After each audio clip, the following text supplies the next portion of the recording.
خاتون کا شمار کیا جائے گا. اتنا زیادہ اس حق مہر کی تاکید ہے. لیکن سب سے افضل اور بہتر طریقہ یہی ہے کہ موقع پر ادا کیا جانا اچھا چاہیے. اس میں جو غیر معجل ہے نا، اس میں پھر یہ بھی ہوتا ہے کہ بعد میں معاف کروا لیا جائے. ہاں جی ہاں جی، یعنی کہ اس جو بچی ہوتی ہے یا کوئی جس کو جب وہ رخصت ہو گیا آگے تو ڈھونس آپ کی جم گئی نا. ہاں، تو اب وہ جو بعض اوقات یہ ہوتا ہے کہ بچیوں کو یہ کہا بھی جاتا ہے، بلکہ مجھے ایک خاتون نے یہ مسئلہ پوچھا کہ میری بچی کو سب پریشرائز کر رہے ہیں کہ ہم نے اس وقت تو اتنا لکھوا لیا تھا اور وہ ادا نہیں کر سکتے، تو تم معاف کر دینا.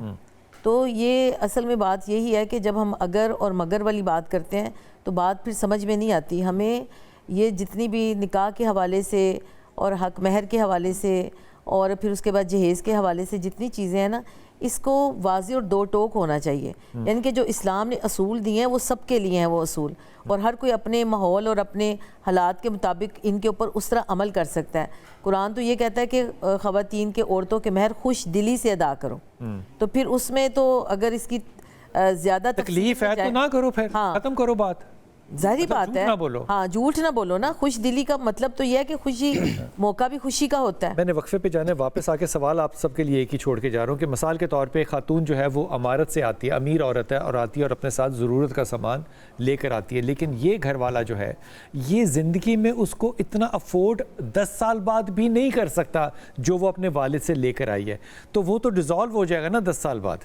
تو پھر یہ خاتون کا جو سٹیٹس ہے یہ لڑکے کے برابر ہو جائے گا. تو کیا یہ پھر جہیز آئے گا یا اب اس کو ایڈجسٹ کرنا پڑے گا، یا تیسری صورت میں وہ پہلے دن سے ہی ایڈجسٹمنٹ کی پالیسی جو ہے وہ اختیار کی جاتی ہے؟ تینوں باتوں کا جواب واپس آ کے لیتے ہیں. بسم اللہ الرحمن الرحیم. باقر بھائی، میرے تجربے میں پچھلے 20 سال سے کم از کم میں یہ بات ہوش و حواس میں دیکھ رہا ہوں کہ ہماری بچیاں جب شادی کرنا چاہتی ہیں نا تو وہ ایسا دلہا چاہتی ہیں کہ اس کا سٹیٹس ان کے والد جیسا ہو. اب والد اس جگہ پہ پہنچے ہیں 50 سال کے بعد، اور وہ چاہتی ہیں کہ یہی سٹیٹس جو ہے وہ میرے اس دلہا کا 22 سال میں 25 یا 26 سال میں ہو. تو یہ تقریباً ناممکن والی بات ہے ایک مڈل کلاس کے لیے کہ وہ تعلیم حاصل کر کے جائے. اگر وہ آسائش کے لیے اپنی جہیز لے بھی آئے تحائف کی صورت میں کسی صورت میں، تو وہ ساری زندگی تو نہیں تحائف چل سکتے نا. واشنگ مشین ہے خراب ہوگی، اے سی ہے وہ بھی خراب ہوگا، بیڈ ہے وہ بھی پرانا ہوگا. تو وہ جب اپنے شوہر کے یا اپنے سسرال کے لیول پر آئے گی تو پھر ایڈجسٹمنٹ ایک نیا ایشو بن جائے گا کہ اب کیا، تب بچے بھی جوان یا بڑے ہو جائے ہوں گے. تو کیا اس کا مطلب اس کا شروع سے ہی علاج نہیں کر دینا چاہیے کہ آپ کو اگر شوہر کی زندگی یا سٹیٹس قبول ہے تو جائیں اس سٹیٹس میں انجیکشن لگا کے فوری طور پہ وٹامن B12 جو ہے وہ 6 مہینے کے لیے دینے کی کوشش نہ کریں؟ یہ بہتر بات نہیں ہے؟ بہت اچھا یہ جو آپ نے اشارہ کیا ہے. اس لیے دیکھیے جب ایک ہماری بیٹی عقد کرنا چاہتی ہے تو شریعت نے اس کے لیے شرعی ولی کی رضامندی کا جو شرط رکھی ہے، چونکہ وہ بھی جہاں دیدہ نہیں ہے، اسے نہیں پتہ کہ عملی زندگی میں کون سی مشکلات آتی ہے، کیسے ڈیلنگ ہوتی ہے، وہاں پر کیسے ہماری زندگی بہتر ہو سکتی ہے، خراب ہو سکتی ہے. اس لیے جو ایک تجربہ کار ہے، جس نے معاشرہ دیکھا ہے، والد ہے، دادا ہے، دیگر افراد، تو ان کی رضامندی شرط لگائی گئی ہے کہ وہ بیٹی کو یہ سمجھا سکے. اب جو آپ نے کہا کہ اگر شروع میں ہی اس پہ یہ پابندی عائد کر دی جائے، یہ بہت اچھا ہے. اب اسی لیے جب ہم نے لڑکے کو پسند کرنا ہے، اس کے لیے شریعت نے 2 چیزیں بہت زور دی ہیں. ایک اس کے دین سے مطمئن ہو، دوسرے اس کے اخلاق سے مطمئن ہو. اب دیکھیں جو بندہ دیندار ہوگا نا، اسے پتہ ہے کہ اگر قرآن نے کہا نا الرجال قوامون علی النساء، کہ یعنی میں عورتوں پر قوام ہوں، تو اس کے آگے علت لاجک بھی بیان کی، بما انفقوا من اموالہم، اس لیے کہ وہ اپنا مال خرچ کرتے ہیں، اس لیے تمہیں وہاں پر جو قوام قرار دیا گیا ہے. اس لیے نہیں کہ ہر حوالے سے تم قوام ہو. اگر تم مال خرچ ہی نہیں کر رہے تو وہ تمہارا قوام ہونا کہاں چلا گیا؟ لڑکی کے دماغ سے کبھی کمپیریزن جاتا ہے کہ میرا باپ تو اتنا کرتا تھا، یہ اتنا نہیں کرتا؟ نہیں جاتا. نہیں جاتا نا. نہیں جاتا. آپ نے سچی بات کی ہے. بچی کے کیونکہ وہ اپنے والد کو ایک اپنا وہ سمجھتی ہے نا کہ اسے رول ماڈل آئیڈیل والد کو سمجھتی ہے. لیکن یہ والی والد کو سمجھے نہ سمجھے، اس کے مال کو ضرور آئیڈیل سمجھتی ہے. ظاہری بات ہے کہ والد اس لیول تک آنا چاہیے میرا شوہر. لیکن آپ نے یہ بات بہت اچھی کی ہے کہ یہ ہماری تربیت کا حصہ ہونا چاہیے. بچیوں کی تربیت کرتے وقت ان چیزوں کو پیش نظر رکھنا چاہیے. دیکھیں 1,35,00,000 کے قریب وہ بچیاں ہیں جن کی عمر 20 سے 35 سال تک ہے، جن کی شادیاں نہیں ہو پا رہی. اور اس کے پیچھے جو وجوہات ہیں ان میں ایک وجہ یہ بھی ہے کہ ایک تو ان کو اپنی وہ جو انہوں نے اپنے ذہن میں ایک کنسیپٹ بنایا ہوا ہے کہ میرا دولہا ایسا ہونا چاہیے, خاندان ایسا ہونا چاہیے, ان کے گھر میں یہ برانڈ کی چیزیں استعمال ہو رہی ہوں اور ان کا گھر اس طرح کا ہو. لڑکی کی طرف بھی ہوتی ہیں یہ چیزیں نا, ایک تو لڑکے والی آپ کی اطلاع کے لیے, اور مجھے یقین ہے آپ کو اس بات کا نہیں پتا, اچھا ٹھیک ہے نا, اب آپ نے نا ایک تعلیم کے طور پہ ایک استاد سے یہ بات سننی ہے. جی ضرور.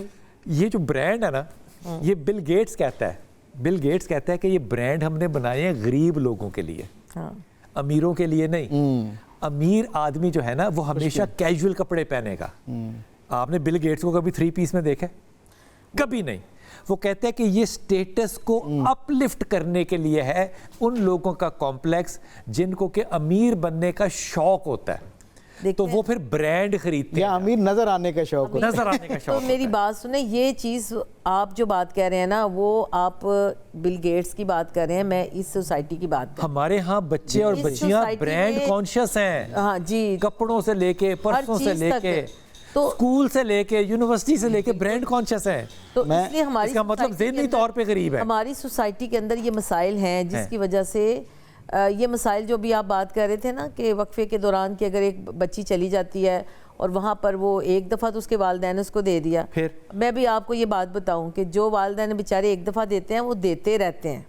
جی یار یہ بات سچی کی ہے, یہ ایک ظالم بات ہے لیکن بات سچی ہے. بالکل ایسے ہی. اور جس کا ایک دفعہ منہ کھلا ہو لینے کے لیے اس کا منہ پھر بند بھی نہیں. جس کے اندر سے اللہ کے رسول نے کہہ دیا نا, جس نے ایک دفعہ ہاتھ پھیلا دیا اس کا واپس مڑنا جو ہے وہ بہت مشکل ہو جاتا ہے. اور بلال بھائی یہاں پر ایک اور بات ہے, یہ جو رام سے لوگ کہہ دیتے ہیں کہ آپ ہمیں کچھ نہیں چاہیے, صرف 2 چابیاں دے دیں. پتہ ہے آپ کو اس بات کا؟ 2 چابیاں دے دیں, ایک بنگلے کی چابی اور ایک گاڑی کی چابی.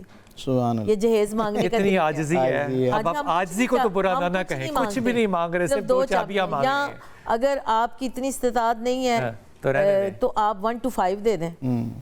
ہاں باقاعدہ بارگین ہوتا ہے نا کہ اتنا نہیں تو یہ ڈیمانڈ ہے, یہ ڈیمانڈ کی جاتی ہے. یہ تو ہم بکرا منڈی میں جا کے عید والے دن کرتے ہیں نا, عید سے نہیں یہ ہوتی ہے ڈیمانڈ ہوتی ہے, یہ ڈیمانڈ. آپ کو میں ایک اور بات بھی, تو انہوں نے بھی بات کی نا یہاں پہ کہ عرب کے اندر یہ رواج نہیں, جہاں پہ جن معاشروں کے اندر, میں بلوچستان میں رہی ہوں, وہاں پر جو تربت کا علاقہ ہے, جو مکران ڈویژن ہے, وہاں پر بالکل عرب جیسا رواج ہے. اور میں نے دیکھا وہاں پہ آسانی ہے, نکاح کرنے میں آسانی ہے.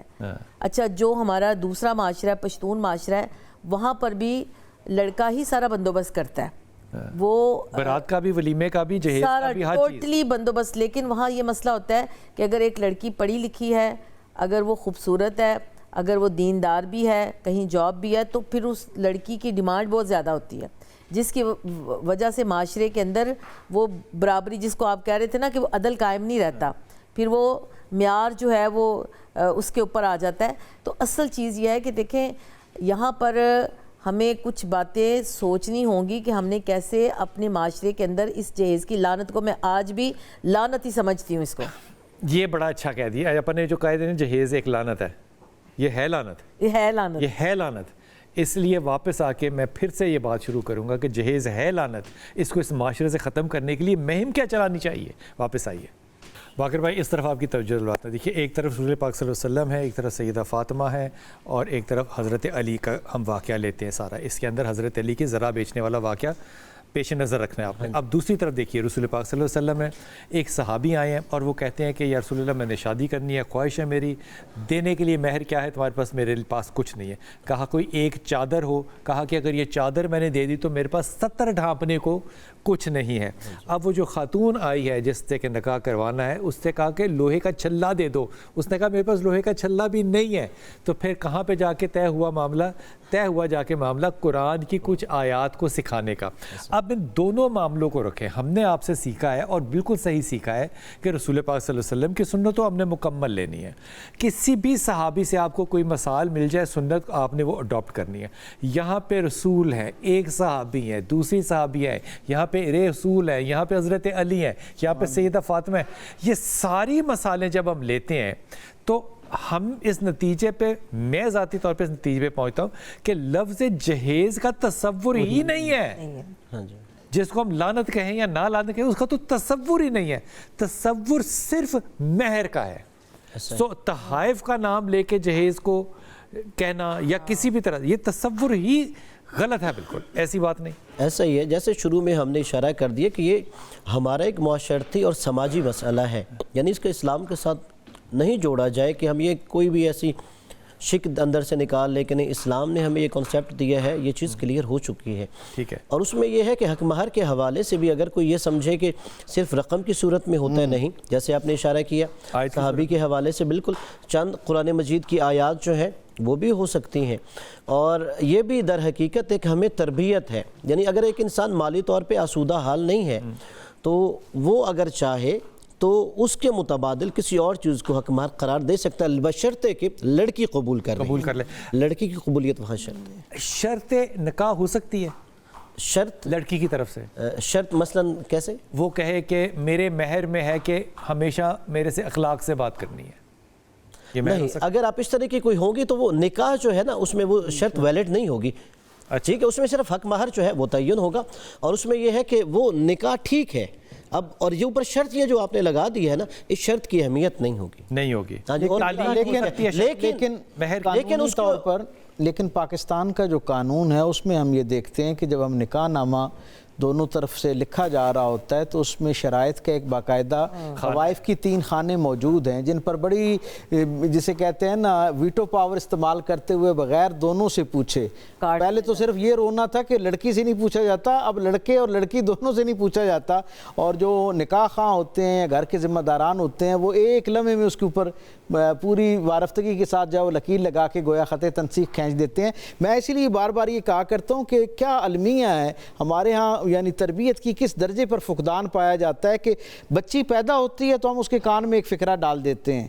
ہم کہتے ہیں ایک شہزادہ آئے گا اور جو تمہارے خوابوں کا شہزادہ ہوگا، تمہاری سارے جو تصورات ہو سکتے ہیں نا زندگی کی خوبصورتی کے حوالے سے، جتنی خواہشیں اور آسائشیں ایک لمحے میں جس دن اس نے لے کے جانا اسی دن سے تمہاری زندگی میں وہ سارا خیر شامل ہو جانا ہے. اس کے بالمقابل لڑکے کو یہ بتایا جاتا ہے کہ ایک چاند سی دلہن ایسی آنے والی ہے جو آتے ساتھ ہی تمہاری زندگی میں ایسا سکون اور ایسی خوشی، ایسی راحت پہنچا دے گی کہ بس اس کے بعد تمہیں جو دنیا کی نعمتیں ہیں وہ جب خواب ٹوٹتے ہیں تو پھر کیا ہوتا ہے؟ جب خواب ٹوٹتے ہیں تو پھر کیا ہوتا ہے؟ اصل وجہ میں آپ سے عرض کروں، ہمارے ہاں ہم ایک نکاح کو طے کرتے وقت کتنے مہینے، کتنے بعض اوقات سال لگا دیتے ہیں کہ یہاں رشتہ کرنا ہے یا نہیں کرنا.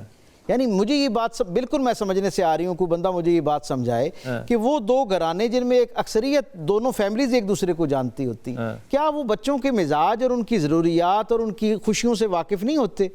یہ سارا کچھ شادی سے پہلے طے کرنے والے معاملات ہوتے ہیں. جب آپ ان پر آپ کا ذہن اور کانسیپٹ کلیئر ہو جائے پھر آپ کو اگلے مرحلے کی طرف جو ہے وہ داخل ہونا چاہیے. ایک بات. اور دوسری بات، ہم شادی کے ذیل میں مہندی کیسے ہونی ہے، کپڑے کیسے ہونے ہیں، فلاں چیز کیسے کرنی ہے، کون سا جو ہے نا وہ بیوٹی پارلر استعمال ہونا ہے، کس سے فیسیلیٹیشن لینی ہے، ان کی جزیات تو ہم کئی مہینے پہلے طے کر لیتے ہیں. لیکن کیا کبھی کسی نے لڑکا اور لڑکی کو الگ الگ بٹھا کے ان سے یہ پوچھا ہے کہ آگے ایک نئی زندگی شروع ہونے جا رہی ہے، اس کے بارے میں تم لوگوں نے کیا تصور قائم کر رکھا ہے؟ کیا دونوں ایک ہی طرح کا خواب دیکھ رہے ہیں، یا ایک 5 سٹار کا خواب دیکھ رہا ہے اور ایک جو ہے وہ بالکل اپنی جہاں پر موجود ہے؟ ادھر کے ماں باپ کو پتا ہوتا ہے نا، ادھر کے ماں باپ کو پتا ہوتا ہے. دونوں ماں باپوں کو پتا یہ ہوتا ہے کہ جو ہم نے ووڈن فلور بنوایا ہے برات والے دن یا مہندی والے دن، وہاں پہ ڈانس کس کس نے کرنا ہے، اور ان کے لیے کوریوگرافر جو ہے وہ کون سی فلم انڈسٹری سے آئے گا.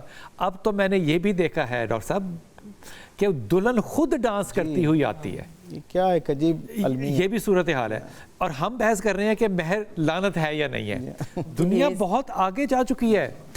جب ہم تصور کرتے ہیں کسی بھی شادی کا تو اس میں ٹوٹل ذمہ داری مرد کی ہونی چاہیے. میرے خیال میں مرد کی مردانگی ہے. دین نے یہ ذمہ داری اگر ساری زندگی کا قوام ہے تو یہاں کا بھی قوام بنے. اب یہاں پہ جب ہم کیا کہنا چاہیے، میں لفظ نہیں استعمال کرنا، لفظ ہے اس کے لیے ایکچولی نا پنجابی کا، وہ نہیں استعمال کرنا. اس کو کہتے ہیں شودا، پنجابی میں کہتے ہیں شودا، یعنی کہ اپنی اوقات سے بڑھ جانا. شو باز تو شریفانہ لفظ ہے.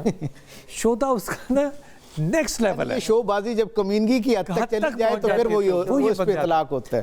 ہم یہ جو ایگزبٹ کرتے ہیں مال، ایک دن کے لیے لوگوں کو دعوت شراز بھی دینی ہے, ہم نے اپنا پیسہ بھی دکھانا ہے, اربوں روپے کی شادی کو آؤٹ کیٹرنگ کرانی ہے, اور کیٹرز جو ہیں یہ ارب خرب پتی ہیں, پھر ہم نے وہاں پہ پیسے دے کر, اب آپ کو, مجھے نہیں پتا اس بات کا پتہ ہے کہ نہیں پتا, ہم پیسے دے کے نا تو مشہور لوگوں کو بلاتے ہیں کہ آپ صرف آئیں, سٹیج پہ بیٹھیں اور تصویریں کھینچیں اور چلے جائیں. اسی طرح معافی کے ساتھ ہم بڑے بڑے علماء کو پیسے دیتے ہیں کہ حضور آپ نے کیٹ واک کرنی ہے, پیسے نہ کہیں ہدیہ دیں, ہدیہ چلے, ہدیہ, معافی, ناراض ہو جائیں گے بہت سارے لوگ, ناراض ہو جائیں گے, ہدیہ دیتے ہیں ہم ان کو کروڑوں روپے کا کہ آپ نے بھی کیٹ واک کرنے آنا ہے اور دلہن کے ساتھ بیٹھ کے تصویریں کھنچوانا ہے. اب جب یہ سارا سلسلہ چل رہا ہے, مجھے بتائیے اس محفل میں برکت کے لیے کون سا وظیفہ ہے جو کہ مجھے پڑھنا پڑے گا کہ میرے بیٹے اور بیٹی جو ہیں یہ کامیاب زندگی گزار لیں؟ بہت اچھی بات آپ نے کہی. آپ کو پتہ ہے پچھلے کوئی 2 سال پہلے ایک بہت بڑی شادی ہوئی تھی جس میں ایک بہت بڑے عالم, نہیں ہمارے ایک بہت بڑے ہیں عالم دین ہیں, انہوں نے نکاح پڑھایا تھا. وہ شادی جس لڑکے نے وہاں پہ ساری یہ فوٹوگرافی کی تھی, اتفاق سے اس کی سسٹر میری جاننے والی ہیں. اچھا. تو پوری ٹیم تھی 12-13 لوگوں پر مشتمل جو فوٹوگرافی کر رہے تھے. تو اس نے بتایا کہ جب وہ البمز تیار کر کے ان کو دینے گئے تو شادی ختم ہو چکی تھی. ارے ہاں بالکل ایسا ہوتا ہے, نظر بھی لگتی ہے, اور برکتیں ختم ہو جاتی ہیں. دیکھیں جب ابھی شروع میں میں کہتی ہوں ایک چیز کو پکڑ لیں, ایک چیز پکڑ لیں, سب سارے مسلمان, سارے بیٹیوں والے, سارے بیٹوں والے, ایک چیز پکڑ لیں کہ نبی کریم صلی اللہ علیہ وسلم سے ہمیں محبت ہے تو اس کا اظہار ہم اپنی شادیوں پہ کریں گے. یہ اللہ کیا اچھی بات, یہ کیل ٹھوکا ہے. میں عرض کر رہا تھا, میرا ایک اسٹوڈنٹ ہے یونیورسٹی سے, مجھ سے میرے ساتھ محبت کا اظہار یہ کریں. اس نے مجھے نا ایک کارڈ شادی آ کے دیا, شادی کا جیسے کارڈ ہوتا ہے, شادی کا کارڈ دینے کے لیے آیا, اور اس نے کہا آپ نے نکاح ہے فلاں تاریخ اور آپ نے ہر قیمت آنا ہے اور لازمی آنا ہے. میں نے حامی بھر لی, اور میں اب میرا ایک معمول ہے کہ ایک دن پہلے میں اسٹینڈ بائی کے طور پہ پوچھتا ہوں بھائی وہ معاملات یا کوئی تبدیلی آگے پیچھے. میں نے فون کیا نا تو وہ بڑی دیر تک اس نے پہلے فون نہیں اٹھایا, حالانکہ اس سے پہلے 2-2.5 برس کے تعلق میں جب سے وہ میں اسے جانتا تھا یا وہ مجھے جانتا تھا, کبھی ایسا نہیں ہوا. وہ آدھی بیل پہ کال, ظاہر جیسے آپ کے بھی اسٹوڈنٹس ہیں, آپ کو پتا ہے وہ کتنی محبت, میں تو آپ کا بھی آدھی بیل پہ اٹھاتا. اللہ اکبر, اللہ آپ کو عزت دے. وہ اس نے کافی دیر کے بعد نا فون اٹھایا اور بڑا ڈاؤن سا ہو کے بول رہا. میں نے کہا کیا ہوا, میں نے کہا کل کا کیا ہے, کہتا ہے وہ شاہ صاحب وہ جو ہے اصل میں کینسل ہو گیا کل کا معاملہ. میں نے کہا کیوں, خیریت, ایک فوراً خیال آتا ہے. اچھا اللہ جانتا ہے, ہمارے ہاں ہمارے دور میں جب شادیاں ہوا کرتی تھیں تو تاریخ ایکسٹینڈ ہونے کا تصور یہی ہوتا تھا کہ کوئی گھر میں فوتگی ہو گئی ہے یا کوئی ایسا ناگزیر معاملہ ہو گیا. تو میں نے اسے کہا دونوں گھرانوں میں ہے تو خیریت تو ہے نا, تمہاری طرف خیریت ہے, ادھر لڑکی والوں کی طرف خیریت ہے. وہ کہتا ہے جی باقی سب کچھ ٹھیک تھا, لیکن ایک بات پہ نا پرسوں انہوں نے جو ہے نا وہ سارا کچھ وہ ختم کر دیا. میں نے کہا کیا, کہتے ہیں جی کہ انہوں نے فون کیا اور میرے والد کو کہا کہ آپ اپنے بیٹے کو لے آئیں اور اسے کہیں کہ ہماری بیٹی سے نا 10 منٹ کے لیے بات کر لے, اور اگر وہ اس کو قائل کر لیتا ہے تو ٹھیک ہے شادی. ہاں تو ہم پریشان ہو گئے سارے کہ سب کچھ طے ہو گیا, کارڈ تقسیم ہو گئے, وینیو فائنل ہو گیا, سب کچھ طے ہو گیا, تو 3 دن رہ گئے, 4 دن, تو خیریت ہے, کیا ہو گیا اچانک. وہ گئے تو انہوں نے کہا کہ جی معاملہ یہ ہے کہ کہیں لڑکے نے اس کو لڑکی کو بتا دیا کہ تمہارے لیے جو گاڑی میں تحفے کے طور پر دے رہا ہوں. اب یہ میں نے اس لیے مثال دی کہ ہم جہیز کی سائڈ تو دیکھ رہے ہیں لیکن دوسری طرف کا بھی المیہ معاشرے کا ایک جیسا ہی ہے. وہ لڑکا کہتا ہے جی کہ لڑکی وہ کہتی ہے میری اپنی کزنز میں تم نے ناک کٹوا دی ہے کہ جس ماڈل کی گاڑی میں انہیں بیان کر چکی ہوں کہ مجھے گفٹ میں ملنے والی ہے, تم تو وہ والی ماڈل کی گاڑی دے ہی نہیں رہے. بھائی ہم تو زندگی میں فضول ہی آئے ہیں اس کہتے ہیں. اور وہ لڑکا کہتا ہے شاہ جی میں 3 گھنٹے اس کو مناتا رہا, وہ کہتے ہیں 3 گھنٹے مناتا رہا, آخر میں وہ لڑکی نہیں مانی اور ہمیں اٹھ کے آنا پڑا. میری گاڑی میری سہیلیوں کے سامنے پرسیپشن نہیں میرا. یہ وہ نمود و نمائش اور یہ وہ چیزیں ہیں جس کا اسلام نے کہیں پر بھی کوئی ذکر نہیں کیا. یہ ہمارے معاشرے کی وہ کیا کہتے ہیں, یہ وہ کینسر ہے. آپا میری طرف سے تو آپ 2 رکعت نماز سمجھیں میں نے پڑھ لیا ہے شکرانے کے لیے کہ اللہ نے ہمیں اچھی بیویاں دی ہیں. ہاں صحیح بات, ہمیں تو یہ تصور ہی نہیں ہے. ہاں بالکل تصور ہی نہیں ہے یہ. ایسے اگر میں اشارہ کروں, یہ تو انہوں نے تو اس پہ وہ لڑکی نے کہا نا کہ مجھے وہ ماڈل کی گاڑی, ایک شادی 1 دن پہلے اس لیے ٹوٹی کہ شادی لڑکی والوں نے جہیز کا سامان بھیجا, اور جب ٹرک آئے جہیز کا سامان لے کر 2 ٹرک بھرے ہوئے آئے تھے, تو انہوں نے جب سامان اتارنا شروع کیا اور سامان اتارا اور لڑکے والوں کو کہا کہ اب اس کے پیسے دے دیں، تو لڑکے والوں نے کہا کہ پیسے ہم کیوں دیں؟ انہوں نے اپنے لڑکی والوں کو فون کیا، ٹرک جو لے کر آیا تو انہوں نے کہا جی یہ تو پیسے نہیں دے رہے. تو انہوں نے ان کو کہا بھئی آپ کے بیٹے کا جہیز آیا ہے تو آپ پیسے دے دیں. تو لڑکے والوں نے وہ اڑ گئے کہ نہیں جی جنہوں نے جہیز بھیجا وہی پیسے دیں. پیسے بھی نہیں دے رہے تھے. کتنا کرایہ ہوگا؟ کوئی 20 کرائے کے پیسے؟ ہاں کرائے کے پیسے، ٹرک کے کرائے کے پیسے، ان کے گھر مال اترا ہے اس کے جو ان کے گھر سامان اترا ہے، تو انہوں نے پیسے نہیں دیے. اس پہ لڑکی والوں نے کہا کہ یہ تو آج یہ کر رہے ہیں تو کل کو کیا کریں گے. انہوں نے کہا واپس ٹرک میں سامان رکھیں اور آ جائیں اور ہمارے گھر کل برات لے کرنا. باقر بھائی ہم دو ایسے انسان ہیں اس محفل کے اندر جن کو کس دنیا میں ہونا ہی نہیں چاہیے تھا میرے خیال میں. جس طرف یہ دنیا جا رہی ہے نا ہم اس دنیا کے نہیں ہیں. آپ جو فرما رہے تھے اب دیکھیے، اب یہ جو نمود و نمائش ہے، جو دکھلاوا ہے، موسٹلی لوگ اس لیے کرتے ہیں. اب یہیں پر نہیں، اب دیکھیں جو جہیز بھی دے رہا ہے، اب رسم ہے کہ جب جہیز بھیجنا ہے پہلے سارا محلہ اکٹھا کیا جائے گا، فیملی اکٹھی کی جائے گی، ان کو دکھایا جائے گا یہ سوٹ ہے، یہ برتن ہے، یہ ہے، یہ نمود و نمائش ہے. آپ بیٹی کو اگر تحفہ بھی دے رہے ہیں تو یہ نمود و نمائش کیوں کر رہے ہیں؟ اس حوالے سے رسول خدا صلی اللہ علیہ وآلہ وسلم کی حدیث آئی میرے ذہن میں کہ آپ صحابہ کرام رضوان اللہ تعالیٰ علیہم کے پاس آئے مسجد میں، وہ آپس میں گفتگو فرما رہے تھے. آپ نے کہا کیا گفتگو کر رہے ہیں؟ انہوں نے کہا ہم دجال کے بارے میں. تو آپ نے فرمایا کہ میں کیوں نہ تمہیں دجال سے بڑا بھی ایک فتنہ نہ بتاؤں جو لوگوں دجال سے بڑا فتنہ؟ جی اس سے بڑا فتنہ. کہا یا رسول اللہ وہ کیا؟ آپ نے فرمایا وہ یہ ریاکاری ہے، دکھلاوا ہے، نمود و نمائش ہے کہ جو لوگ اس میں مبتلا ہو جائیں گے گویا وہ دجال سے بھی بڑے فتنے میں مبتلا ہو رہے ہیں. اور در حقیقت یہی ہے کہ جو لوگ دجال کے فتنے کی بات کر رہے ہوتے ہیں انہیں دیکھنا چاہیے، ہم میں سے ہر ایک کو اپنا محاسبہ کرنا چاہیے کہیں میں تو نہیں ریاکاری کا، نمود و نمائش، دکھلاوے کا کہ چاہتا ہوں. اور در حقیقت بہت زیادہ لوگ معاشرے میں کتنے ایسے ہیں، ماں باپ نہیں دے سکتے جہیز، وہ صرف کہتے ہیں کہ ہماری ناک کٹ جائے گی خاندان میں. ہو سکتا ہے اگر لڑکا نہیں بھی مطالبہ کر رہا، میں ایسی بھی فیملیز کو جانتا ہوں کہ جہاں پر لڑکے والوں نے کہا ہمیں نہیں جہیز چاہیے، لڑکی والوں نے اصرار کیا، تو ہم خاندان کو کیا منہ دکھائیں گے، ہم معاشرے میں کیا منہ دکھائیں گے؟ اگر ہم صرف ذہن میں یہ رکھ لیں میں نے اللہ کو منہ دکھانا ہے، میرے لیے لوگ اہمیت نہیں رکھتے، تو ہماری زندگیوں میں سکون آ جائے گا، اطمینان آ جائے گا. اور الحمدللہ اس کے ساتھ ہم میں سے ہر ایک کو یہاں پر یہ ذمہ داری بنتی ہے کہ مثلا میں اگر یہ ایک ارادہ کر لوں کہ اگر میرا بیٹا ہے تو میں اس کے لیے جہیز کا تقاضا نہیں کروں گا. وقفے پہ جانا ہے. میرے مسز کے خاندان میں ایک شادی ہے کچھ دنوں میں، اور اس میں میری مسز نے آج مجھے بتایا کہ وہاں پہ فلاں مسجد میں نکاح ہے، لڑکی کے گھر کے ساتھ ہے مسجد، تو وہاں پہ صرف مرد جائیں گے. تو میں نے کہا میں بھی ان مردوں میں شامل ہوں. تو اس نے کہا آپ اس میں شامل نہیں ہیں. تو میں نے کہا میں تمہارے خاندان کے مردوں میں شامل نہیں ہوں. اس نے کہا نہیں، ہم نے 2 گاڑیاں لے کے جانی ہے تو ہمارے 8 لوگ پورے ہو گئے ہیں. تو کیونکہ اس کے بعد لڑکی والے ہو سکتا ہے کہ وہ ظہر کا ٹائم ہوگا تو ہو سکتا ہے انہوں نے کھانا بنایا ہو، تو وہ صرف اتنے لوگ جائیں گے. اور اس کے بعد آپ نا اگلے دن ایک دن چھوڑ کے تو پھر آپ ولیمہ بھی کہاں کیا اپنے گھر کے اندر اوپر لاؤنج میں کہ یہاں پہ 8-10 لوگ آپ کے آنے ہیں جو ہمارے آنے ہو جائیں. میں کہتا ہوں کہ یہ کون لوگ ہیں جن کو کسی معاشرے کا ڈر نہیں ہے کہ لوگ کیا کہیں گے. اصل یہی آزاد فکر لوگ ہیں. یہ سارے لوگ شدید مذہبی طبقہ ہے، جی یہ شدید مذہبی طبقہ ہے اور یہ نہیں ڈرتے کسی سے. جب مذہبی طبقہ ڈرنے لگ جائے گا نا تو پھر میرے جیسے لوگ آوارہ ہو جائیں گے. یہ طاقت جو ہے یہ صرف مذہب کے پاس ہے کہ وہ خدا کے خوف کے سوا کسی سے خوف نہیں کرتی. یہی وہ وسیلہ ہے، یہی وہ طریقہ ہے، یہی وہ مثال ہے، یہی وہ کلچر ہے جس کو ڈومیننٹ ہونا چاہیے، جو انفارچونیٹلی نہیں ہے. وقفہ لیتے ہیں، واپس آتے ہیں.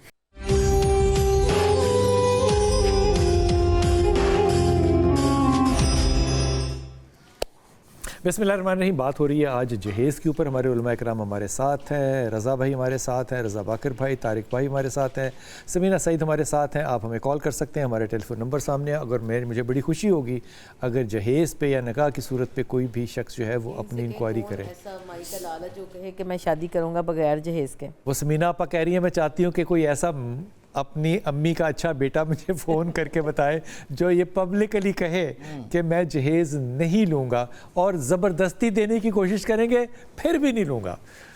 جناب کالر ہے ہمارے ساتھ. جی السلام علیکم. وعلیکم السلام. بلال کتب صاحب بات کر رہے ہیں؟ جی بول رہا ہوں.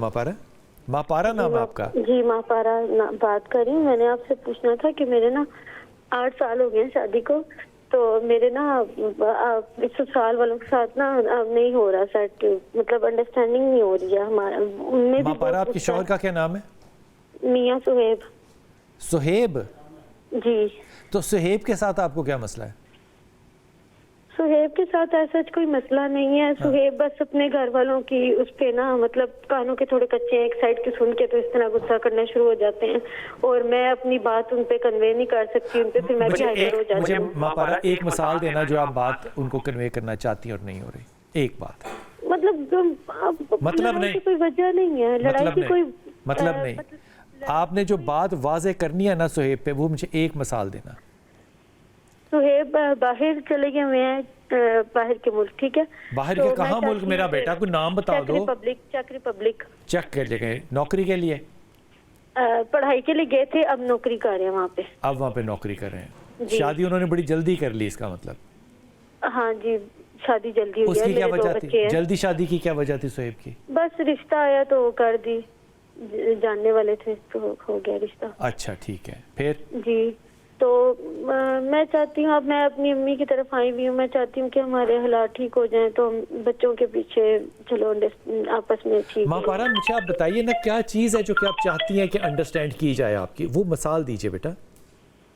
مطلب وہ ہم سے جان چھڑا رہے ہیں، وہ کہ ہم سے مطلب ہمیں اون نہیں کر رہے. وہ کیسے اون کرنی ہے؟ مطلب مثال دو نا، اون کیسے کرتے ہیں مثلا؟ وہ بس باہر جا کے بالکل چینج ہو گئے ہیں وہ. کہ آپ کا ان لا سے مسئلہ ہے کہ شوہر سے مسئلہ ہے؟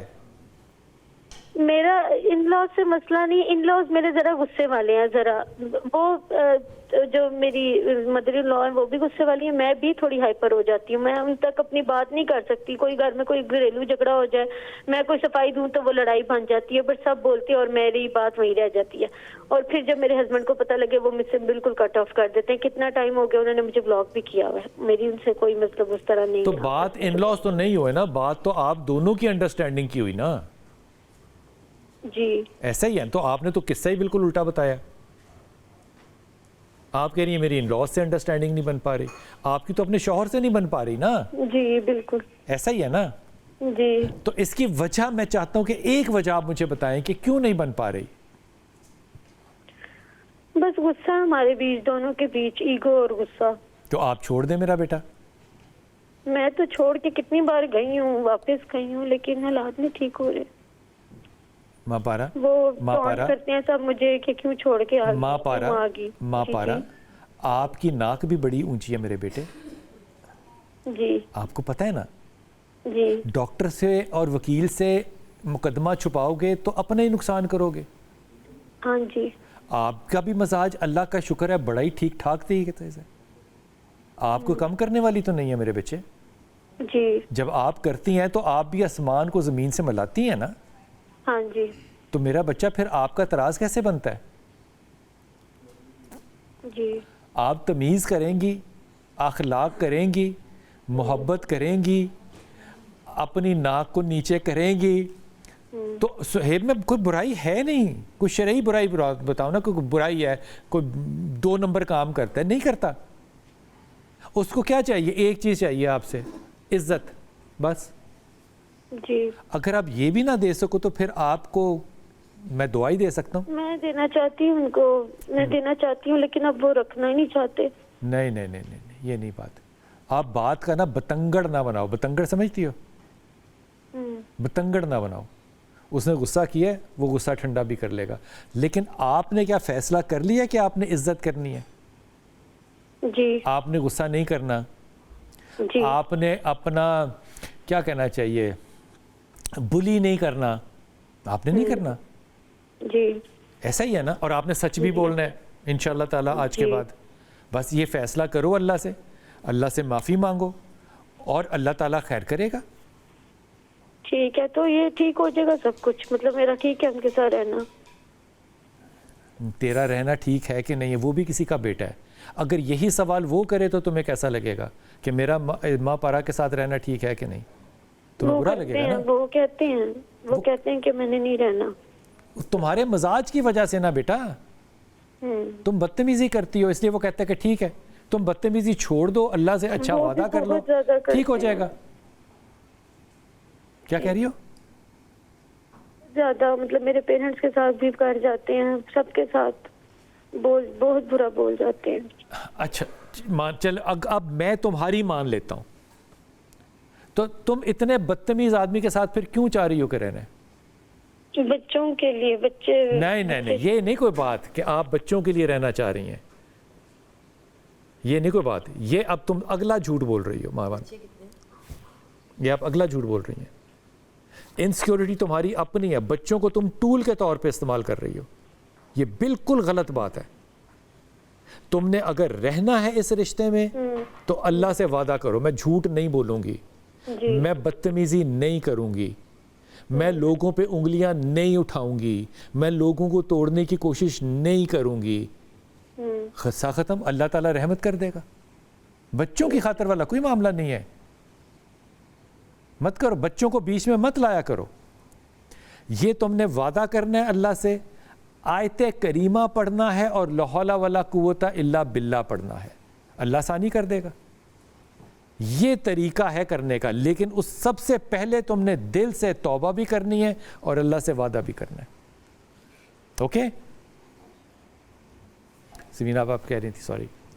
میں بس وہی پوچھ رہی تھی کہ بچے کتنے ہیں, اور ان کا مسئلہ یہی لگ رہا ہے کہ تھوڑا سا کہتے ہیں نا اپنے گھر کو بسانے کے لیے کبھی انسان کو تھوڑا سا نیواں بھی ہونا پڑتا ہے, تھوڑی سی اپنی میں کو مارنا پڑتا ہے. چھوڑ دینا چاہیے, چھوڑ, اور اللہ جب ہم ایسے کرتے ہیں نا تو اللہ تعالیٰ ضرور مدد کرتا ہے. بے شک پھر اللہ دوسروں کے دل میں بھی آپ کے لیے محبت بھی ڈالتے ہیں, عزت بھی ڈالتے ہیں. اور اللہ سے دعا کریں, ربنا حب لنا من ازواجنا و ذریاتنا قرۃ اعین واجعلنا للمتقین اماما. یہ دعا فرض نماز میں جب ہم اتحیات پڑھتے ہیں تو آخر میں یہ دعا ضرور پڑھ کے اسلام پھیریں, تو انشاءاللہ اللہ تعالیٰ زوجین میں اپنے اس میں محبت ڈال دیتے ہیں. آمین. تو آمنہ ہمارے ساتھ ہیں. السلام علیکم آمنہ.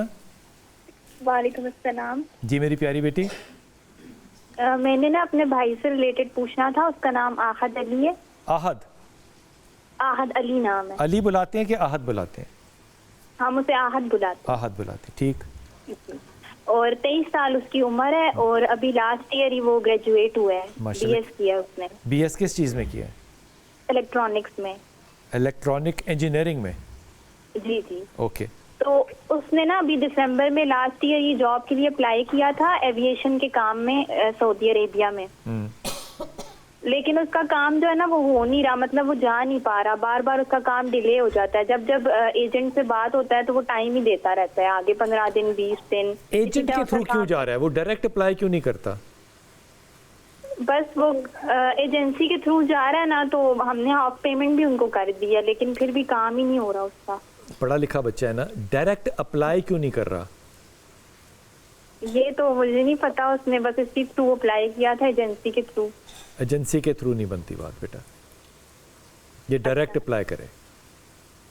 ٹھیک ہے. اوکے. تو یہ کام اس کے لیے بہتر ہے, مطلب کیا بہتر, اور اس نے کیا کرنا ہے؟ نہیں, اگر اس کام میں وہ جائے تو اس کے لیے بہتر ہوگا آگے. کیوں نہیں بہتر ہوگا میرے بچے, اللہ آسانی کرے گا, ضرور جائے گا انشاءاللہ تعالی. بچے کو کہنا کہ وہ سورہ اخلاص پڑھے اور ڈائریکٹ اپلائی کرے, یہ ایجنٹوں کے تھرو نہیں بیٹا. اوکے جی. السلام علیکم عمرانہ. السلام علیکم بیٹا. السلام علیکم. وعلیکم السلام. مجھے نا اپنے بیٹے کے بارے میں پوچھنا, اس کا نام عادل ہے. عادل, کتنی عمر ہے عادل کی؟ عادل کی 22 سے 23 سال کے قریب ہے. اور عادل کے والد کا کیا نام ہے آمنہ؟ غلام حسین. غلام حسین, ٹھیک. اب بتاؤ. میرا نام عمرانہ ہے. عمرانہ, ٹھیک. اوکے. عادل کی جاب کا نہیں کوئی مسئلہ بن رہا, اور میں نے باہر کے لیے بھی 2 دفعہ اپلائی کیا, ابھی تک باہر کا بھی نہیں اس کا ہو رہا. عادل کی کتنی تعلیم ہے بیٹا؟ اس نے 3rd ایئر کیا, لیکن اس میں 1 کم پارٹ ہے. تو وہ باہر کہاں جانا چاہ رہا ہے اس تعلیم کے ساتھ؟ پہلے تو وہ UK جانا چاہ رہا تھا, لیکن اب مڈل ایسٹ میں یہ کوشش کیا, لیکن میری پیاری بہن, فرض کرو UK چلا جائے گا تو کرے گا کیا جا کے وہاں پہ؟ مطلب کیریئر یہ تو نہیں ہے نا کہ میں نے UK جانا ہے, یہ کیریئر تو نہیں ہو سکتا نا. جا کے کرنا کیا ہے, پلان کیا ہے؟ پلان تو وہ کہتا ہے جو بھی کام ملے گا میں کر لوں. واہ واہ واہ, وہاں اترے گا تو وہاں پہ پارلیمنٹ بیٹھی ہوگی سڑک پہ، ہائے میرا بیٹا پاکستان سے آ گیا، میرے چندہ تو ہمارا یہاں یہ کیسی باتیں کرتے ہو؟ جب پلان ہی نہیں ہے کوئی تو میری بہن تو خود بتا، نہ تعلیم ہے نہ پلان ہے، کرنا کیا بچے نے؟ مجھے یہ بتاؤ۔ ویسے وہ کمپیوٹر کے کام کرتا رہا، پہلے وہ کال سینٹر میں کام کرتا رہا تھا، پھر اس نے اور بھی کمپیوٹر سے یہ دوسرے اسکلز سیکھنے کی کوشش کیا، وہ بھی کرتا رہا ہے۔ اور جن کو میں نے کہا تھا انہوں نے یہ بھی کہا تھا کہ ہم اپنے کام پہ وہاں رکھ لیں گے نا، یو کے میں ان کا کوئی کام تھا، لیکن انہوں نے بھی نہیں فٹ کیا تو وہ بھی رہ گیا۔ پہلی بات تو یہ کہ یو کے میں کوئی کسی نے نہیں رکھنا، ایک بات۔ اگر یہ ڈرائیونگ سیکھ لے ہیوی کار کی یا گاڑی کی لائسنس لے لے انٹرنیشنل، تو مڈل ایسٹ میں کام اس کا چل سکتا ہے، ٹھیک ہے بس۔ اچھا میری نا بیٹی کا بیٹا ہے جو میرے پاس رہتا ہے، بیٹی کو ڈائیورس ہو گئی تھی، اس کی میں نے سیکنڈ میرج ہو گئی، اس کا جو بیٹا ہے اس کی اب ایج 11 سال ہے اور تقریباً 7 سال ہو گیا اس کی مدر کی شادی کو کیا ہے۔ اس کو پہلے بچے کو میں نے حفظ میں ڈالا ہوا تھا، لیکن وہ مینٹلی اتنا ڈسٹرب ہے اسی وجہ سے کہ میری مدر میرے پاس کیوں نہیں۔ بہن آپ نے بیٹی کی شادی کی اور اپنے بیٹے کو ساتھ لے کے نہیں گئی؟ نہیں، وہ لوگ رکھنے کے لیے تیار ہی نہیں تھے۔ اور ماں نے بیٹا چھوڑ دیا؟ لیکن مجبوراً ہماری وجہ سے اس کو کرنا پڑا۔ واو۔ اس کے والد صاحب بہت ڈسٹرب ہو گئے تھے، وہ بہت روتے تھے کہ میں نے اپنی بیٹی کی شادی کرنی۔ تو آپ نے بیٹا واپس باپ کو کیوں نہیں دیا؟ وہ نہیں لیتا، اس نے تو 9 ماہ کا جب تھا تب سے ڈائیورس دے کے چھوڑ دیا۔ اوکے، تو اب آپ کا کیا مسئلہ ہے کہ بیٹا 11 سال کا ہے، اب کیا پرابلم ہے؟ نام کیا بیٹے کا؟ پڑھتا نہیں ہے وہ، اس کا نام آریز۔ دیکھو پہلی بات تو یہ کہ یہ ایک اچھا خاصا یتیم بچہ ہے، جی ایسا ہی ہے نا؟ ذہنی یتیم میں کہہ رہا ہوں، بچہ ڈسٹربڈ ہے نا، بہت زیادہ ڈسٹرب ہے اور ٹراما میں ہے، نہ ماں ساتھ نہ باپ ساتھ، ماں اپنا شادی کر کے آگے، بیٹا اس پہ اوپر آپ نے ڈال دیا اس کو ایسی جگہ جہاں وہ جانے نہیں چاہتا تھا۔ اب مجھے بتاؤ بیٹا بیچارہ کہاں جائے؟ وہ کسی بھی جگہ پہ نہیں اب جانا چاہتا، اس نے اپنا مائنڈ اس کو بنا لیا۔ اپنے مائنڈ پہ چلنے دو، یہ کر سکتی ہیں آپ؟ میں اس کو کیا کرنے دوں؟ میں یہی آپ سے وہ کہنا میں نے فٹ بالر بننا ہے، اسے کو بن جا کے فٹ بالر، کرکٹ کھیلنا اسے کو تو جا کرکٹ کھیل، یہ تیرا یونیفارم ہے، جو تیرا دل چاہتا ہے کر۔ اس کو کانفیڈنس دو، وہ ٹوٹا ہوا بچہ ہے، ہر طرح سے ٹوٹا ہوا ہے، اس کے اوپر میں اس کو سب کچھ دینے کی کوشش کرتی ہوں لیکن مجھے کچھ سمجھ نہیں اب آتا۔ کنیکٹیوٹی، شفقت، ماں بھی نہیں ہے باپ بھی نہیں ہے، نانوں نے اس کو ماں کا اور باپ کا پیار دینا ہے، شفقت دینی ہے، یہ دینا چاہتی ہو نا تم؟ جی جی ضرور، بس یہ دینا ہے تم نے، اور بچے کو کسی طرح سے کوئی زبردستی نہیں کرنی، وہ کر لے گا کام اچھا انشاءاللہ تعالیٰ۔ طارق بھائی کوئی مشورہ دیجیے گا؟ بس سادہ سی بات ہے جی کہ جب اس طرح کی نوعیت ہو جائے تو پھر ذمہ داری کئی گنا بڑھ جاتی ہے، اور جب ذمہ داری کئی گنا بڑھ جائے تو پھر آپ کو بہت تحمل کے ساتھ اپنے ظرف کو بھی کئی گنا بڑھانا پڑ جاتا ہے۔ میں یہ سمجھتا ہوں کہ اللہ نے ان کے لیے ایک نیکی کا بہت بڑا دروازہ جو ہے وہ کھول دیا ہے، لیکن اس کے ساتھ ساتھ یہ دروازہ ان کے لیے ایک امتحان کا نام بھی رکھتا ہے، اس کا ٹائٹل بھی رکھتا ہے۔ شادی کر لینا اور اولاد چھوڑ دینا، میں بعض دفعہ اس نوعیت کی کوئی معاملات دیکھتا ہوں تو میرا دل کانپ اٹھتا ہے کہ وہ کیسا باپ ہے، یعنی جسے پتہ ہے کہ چھوڑ گیا، ماں بھی چھوڑ گئی، پہلے اس کو دیکھیں، پہلے باپ کو ہی دیکھیں، پہلے سب سے پہلے تو ہمیں اسے سوچنا چاہیے اصل میں ہمارا معاملہ کیا۔ میں جو تربیت کی بات روزانہ کی بنیاد پہ کرتا ہوں نا، یہ المیہ اس لیے ہمارے معاشرے کا ہے کہ ہمیں یہ سکھایا ہی نہیں گیا کہ شادی جب ہوتی ہے تو 2 لوگ زندگی شروع کرتے ہیں، لیکن جب آپ کے ہاں اولاد ہو جاتی ہے تو پھر آپ کی زندگی کا بنیادی محور و مرکز، اس کا جو بیسک میرٹ ہے وہ اس بچے کے ساتھ، آنے والے نئی روح کے ساتھ جو ہے وہ وابستہ ہو جاتا ہے۔ جہاں آپ مصلحت کے تحت دنیا داری کے تحت ایک دوسرے کی ناپسندیدہ بات کو برداشت کرتے ہیں نا، اب آپ کو ایک دوسرے کو کئی گنا زیادہ برداشت کرنا ہے، کیونکہ اب اس میں دنیا داری کے ساتھ ساتھ دین داری کے ساتھ ساتھ ایک بچے کی پوری زندگی ایک پوری نسل جو ہے اس کے ساتھ وابستہ ہے۔ میری پیاری بہن، اگر آپ سن رہی ہیں اس وقت، جو کہ آپ یقیناً سن رہی ہوں گی، آپ نے بچے کے کمرے میں سورہ رحمان لگانی ہے، 1 دفعہ 2 دفعہ یا 3 دفعہ جب بھی چاہو، قاری باسط کی اور بغیر ترجمے کے، اور اس ساؤنڈ کے ساتھ اس کو ریلیکس کرنے دو انشاءاللہ تعالی، لیکن اس کی باتوں کو مانو، سنو، چاہے وہ تھوڑی سی ناجائز بھی لگیں، کوئی بات نہیں، لیکن ایک اچھی ہیرو ورشپ، اور سب سے بڑھ کے سیکیورٹی دو بچے کو۔ 11 سال کا بچہ انسیکیور ہے۔ شاہ جی میں اگلی کال لے لوں۔ جی السلام علیکم کالر۔ وعلیکم السلام۔ جی میری بیٹی۔ جی بھائی صاحب، میں نے پوچھنا ہے، میرا نام آسیہ ہے۔ جی آسیہ۔ اور میں نے اپنی صحت کے بارے میں پوچھنا ہے کہ میں نا اکثر مجھے گردے کی تکلیف شروع ہو جاتی ہے، پتھری بن جاتی ہے، آپریٹ کروایا 2-3 دفعہ۔ کس کی تکلیف ہے آپ کو؟ سوری 2 دفعہ پہلے آپریٹ کروایا، اب پھر ڈاکٹر نے آپریٹ کروایا۔ آپ کو کس چیز کی تکلیف ہے بیٹا؟ گردے کی، گردے میں تکلیف رہتی ہے، پتھری بن جاتی ہے۔ پتھری بن جاتی ہے، ہاں جی ٹھیک ہے۔ تو میں نے یہ پوچھنا تھا کہ بار بار بنتی ہے، 2 دفعہ پہلے آپریٹ کروایا ہے، اب یہ ڈاکٹر نے آپریٹ کھولا ہے، تو میں نے یہ پوچھنا تھا کہ کوئی روحانی بیماری ہے یا پھر جسمانی ہے، اس کے بارے میں مجھے۔ تو آپ غذا میں کیا پرہیز کرتی ہیں پہلے یہ بتائیں؟ تو میں کوئی خاص نہیں کرتی۔ تو بس اللہ تعالیٰ آپ کو رحم کرے اور آپ کے ڈاکٹر پہ بھی رحم کرے اور آپ کے ڈاکٹر کو ہدایت بھی دے۔ یہ ڈائٹ ہے میرے چندہ جس کا آپ نے انتہائی احتیاط کرنی ہے۔ مثال کے طور پہ آپ نے ٹماٹر نہیں کھانا، مثال دے رہا ہوں، مثال کے طور پہ آپ نے آلو نہیں کھانا، یہ مثال ہے۔ مثال کے طور پہ آپ نے نمک جو ہے وہ بالکل ZERO 0 کر دینا ہے۔ پوٹیشیم آپ کے فوڈ میں نہیں ہونا چاہیے، یعنی کہ آپ ہری سبزیاں جو پالک وغیرہ یہ نہیں کھانی ہے آپ کو، یہ پتھری بنائیں گی، یہ جینیٹیکل ہے۔ یہ آپ جب تک ڈائٹ کنٹرول نہیں کریں گی پتھریاں بنتی چلی جائیں گی اور آپ آپریٹ کراتی چلی جائیں گی۔ ڈاکٹر سے کہیے یا کسی اچھے ڈائٹیشین سے ملیے اور انہیں کہیے کہ ہمیں ڈائٹ پلان بتائے جس سے کہ ہمارے خون کے اندر یہ جو پتھریاں بن رہی ہیں ان کی وجوہات جن کھانوں کی وجہ سے کم از کم ہے وہ ختم کیا جائے۔ اس میں جو سوڈا ہوتا ہے نا گھر میں استعمال کرتے ہیں، کیا کہتے ہیں اس کو؟ Baking soda. بیکنگ سوڈا کی ٹیبلٹس آتی ہیں، سوڈیم بائی کاربونیٹ، یہ آپ کے لیے بہت اچھی ہیں، یہ کھانی چاہیے۔ یہ سارے مشورے میری پیاری بیٹی آپ کو ڈاکٹر صاحب نے دینے ہیں۔ اگر وہ صرف آپریشن کرنے کے لیے بیٹھے ہوئے ہیں تو یہ ایک ناجائز بات ہے۔ اچھے ڈاکٹر سے مشورہ کیجئے، جو گردوں کا ڈاکٹر، ایک ہوتا ہے گردوں کا سرجن، ایک ہوتا ہے گردوں کا فزیشن، گردوں کے فزیشن سے بات کریں۔ یہ ڈائٹ پلان آپ کو ڈیفینیٹلی کرنا پڑے گا انشاءاللہ تعالی۔ شازیہ السلام علیکم۔ جی وعلیکم السلام۔ جی بھائی میں نے آپ سے یہ پوچھنا ہے، بیٹی میری کا نام مومنہ ہے، اس کا میں نے ایک تو یہ مجھے سمجھ نہیں آئی آپ کی بات، کیا کہہ رہی ہیں آپ؟ بیٹی کے بارے میں پوچھنا ہے، بیٹی کا نام مومنہ ہے۔ مومنہ کے بارے میں، اچھا۔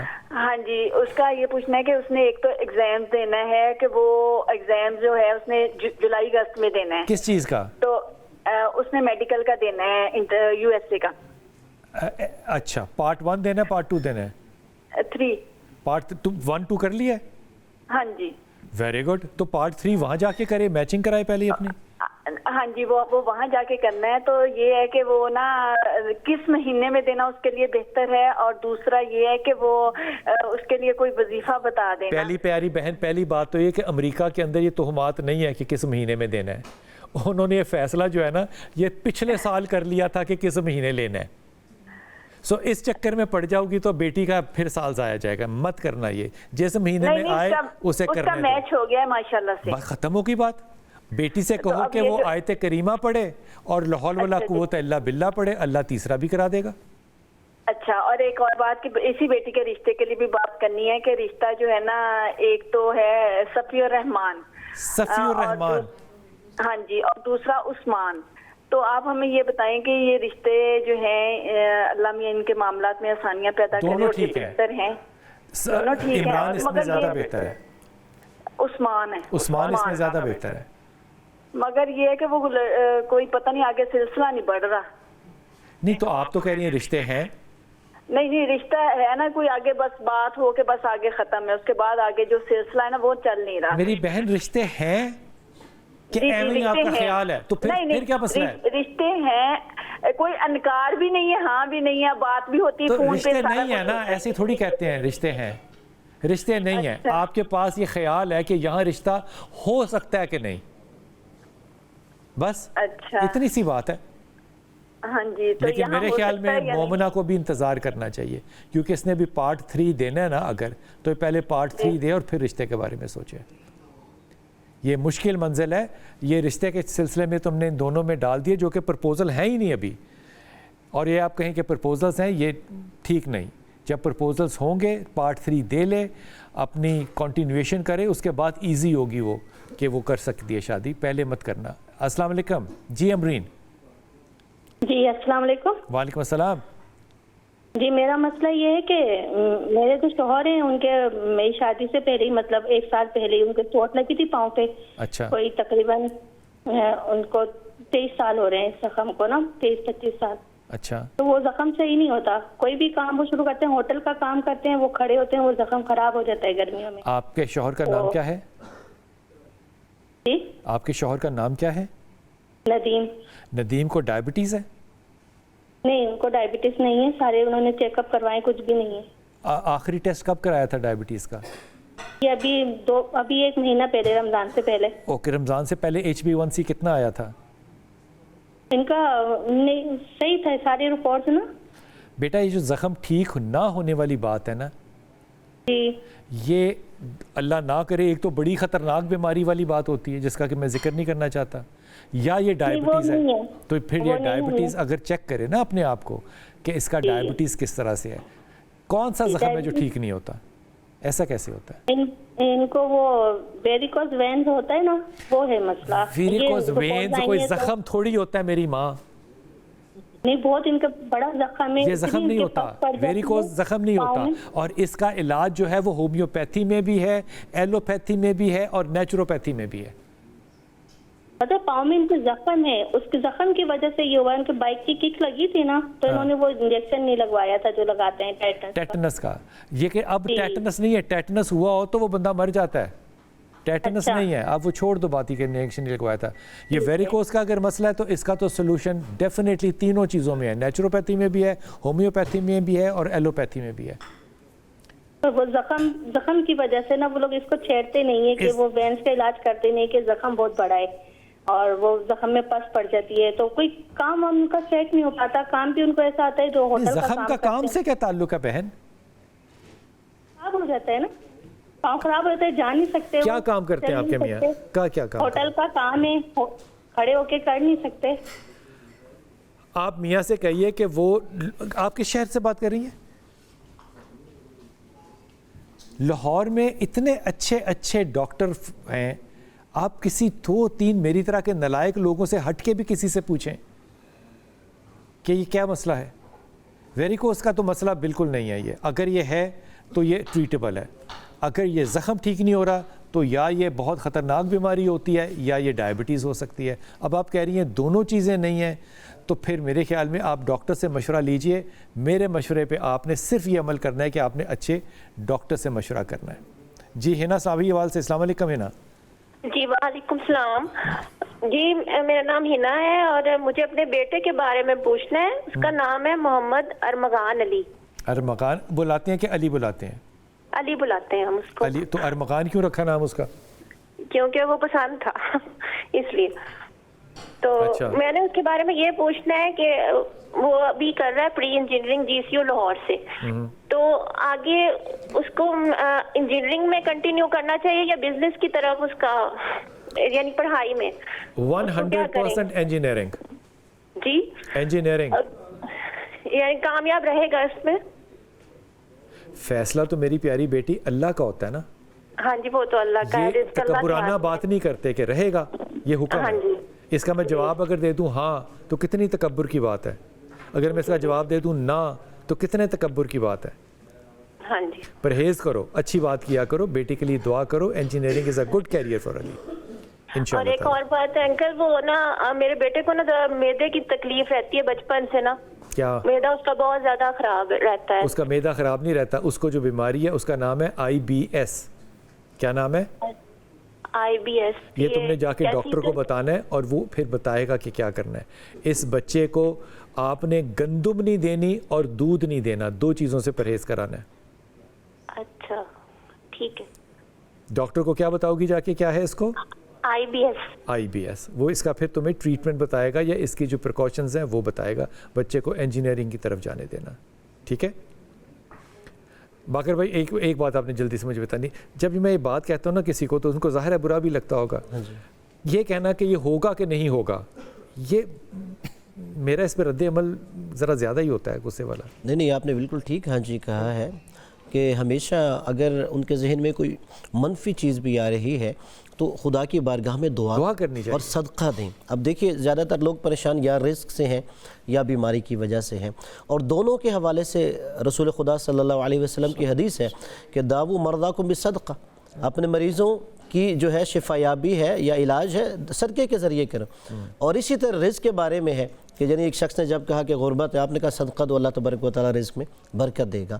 تو لہٰذا یہ منفی ذہن میں جو ان کے توہمات آتے ہیں اس سے پہلے یہ 2 عمل کریں، اور جو آپ کا بہت اچھا جواب تھا کہ یعنی آپ انہیں اگر ایک چیز کہہ دیں گے اور وہ اپنے ذہن میں جب پہلے اگر منفی بٹھا لیں گے تو وہ اللہ کے بارے میں ہی نعوذ باللہ جیسے ایک نیگیٹو سوچ رکھیں گے کہ رد عمل ہوگا، اور جیسے خدا نے فرمایا تم جیسے میرے بارے میں گمان کرو گے ویسا ہی تمہارے۔ آپ کچھ کہنا چاہ رہی تھی؟ ہاں جی، میں یہ کہنا چاہ رہی تھی کہ اسی طرح جو رزق کے بارے میں اور عمر کے بارے میں ہے تو وہ بھی نبی کریم صلی اللہ علیہ وسلم نے فرمایا کہ اپنے قرابت داروں کے ساتھ اچھا سلوک کرو، تمہاری عمر میں بھی، اور رشتہ داروں کے ساتھ تو تمہاری عمر اور تمہارے رزق میں برکت ہوگی۔ وہ جو پہلی کالر تھی تو ان کے اپنے خاندان کے مسئلے مسائل تھے نا، تو ہم نے یہ دیکھا ہے کہ جو لوگ پھر فوکس ہو کے اپنے مسائل ٹھیک کرتے ہیں تو اللہ تعالیٰ بہت برکت دیتا ہے۔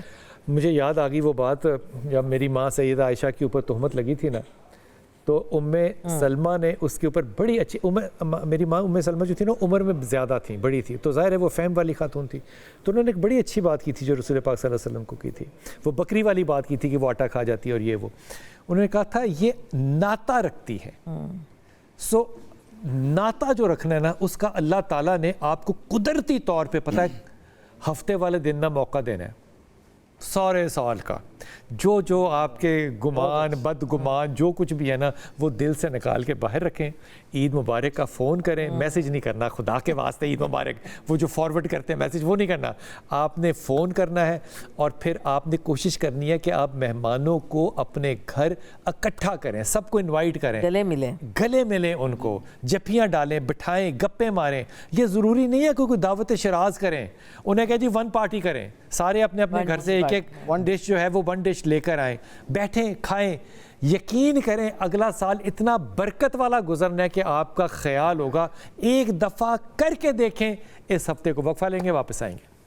بسم اللہ الرحمن الرحیم۔ جناب ہمارے کالرز ہمارے ساتھ ہیں، ہمارے ٹیلی فون نمبر آپ کے سامنے ہیں، آپ کال کر سکتے ہیں۔ ہمارے ساتھ کالر ہیں اس وقت۔ السلام علیکم کالر جی۔ السلام علیکم جی خالدہ۔ وعلیکم السلام۔ میرا بیٹا حمزہ ہے۔ اچھا، چلیے پرپوزر ہے، لڑکی کا نام رابعہ ہے اور ماں کا نام نسرین ہے، تو بتائیں یہ رشتہ صحیح رہے گا؟ بیٹے کا نام آپ نے کیا بتایا؟ بیٹے کا نام حمزہ ہے۔ دیکھو بڑی پیاری بچی ہے وہ، میں بیٹیوں کی طرح ہے وہ میرے، لیکن یہ حمزہ کے لیے رشتہ ٹھیک نہیں ہے۔ نہیں ٹھیک؟ نہیں، یہ لڑائی کا رشتہ ہوگا، بہت زیادہ لڑائی کا۔ ابھی ویٹ میرا بیٹا وقاص ہے، میرا بیٹا وقاص ہے، 1 سال ہو گیا، کوئی اولاد وغیرہ کی نہیں ہے۔ کیا نہیں ہے؟ ہم نے رپورٹ اولاد نہیں ہوئی۔ نام کیا وقاص کی بیوی کا نام کیا ہے؟ بیوی کا نام میمونہ۔ تو وقاص نے اپنا ٹیسٹ بھی کرا لیا ہے؟ ٹیسٹ کرایا، رپورٹیں کروائی، ڈاکٹر کو چیک کروایا، کہتے ٹھیک ہے۔ نہیں، کسی اور ڈاکٹر سے، میری طرح کے ڈاکٹر کے پاس نہیں جانا، ٹیسٹ دوبارہ کرائیں اور اچھے ڈاکٹر سے ٹیسٹ کروائیں، اچھی لیب سے کروائیں۔ اچھی لیب۔ ہاں، اور کوئی بات؟